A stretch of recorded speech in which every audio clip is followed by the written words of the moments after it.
प्रधान शिक्षक तागिद करिबारु हॉस्टेल छाड़िले 39 अंतेवासी। एभली घटना देखा मिली गंजाम जिला कवि सूर्यनगर सहरर सर्वपुरातन संस्कृत टोल कवि सूर्यनगर विद्यापीठर हॉस्टेल रही पढ़ुवा नवम दशम श्रेणीर मोट 44 छात्रों मध्यरु 39 छात्र आज सकाळु हॉस्टेल छाड़ी कुआड़े चली जाइथिबा देखा मिली।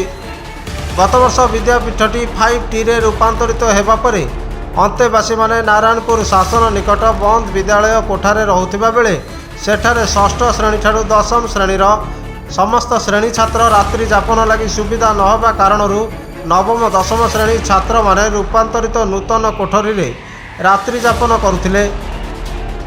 तेबे नूतन कोठा शौचालय लागिथिबा टैप गुड़िक छात्र माने बारंबार भांगिबा कारणरू प्रधान शिक्षक समस्त को गाली करथिले। एही कारणरू छात्र माने हॉस्टेल छाड़िथिबा कहिसंती प्रधान शिक्षक और हॉस्टेल रहुथिबा अन्य छात्र। सेमानंकर कार्यक्रम से जगार असुविधा देखी प्रधान पंडित हिसाब से मुझे तागिद कली। तागिद करने पर से कथा को नहीं कौन प्रकार कथा क्या न कही 8:30 समय निष्पत्ति कले आम समस्त गाँव को चलीजु।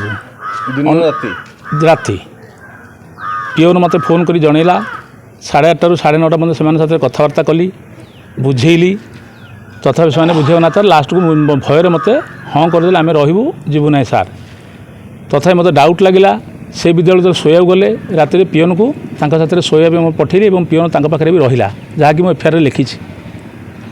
पिओन रहा मो मोबाइल खोला रखी राति 5:30 मत पिओन फोन कला नाई सार बर्तमान से समस्ते पलिया को बाहर 39 जन छात्र।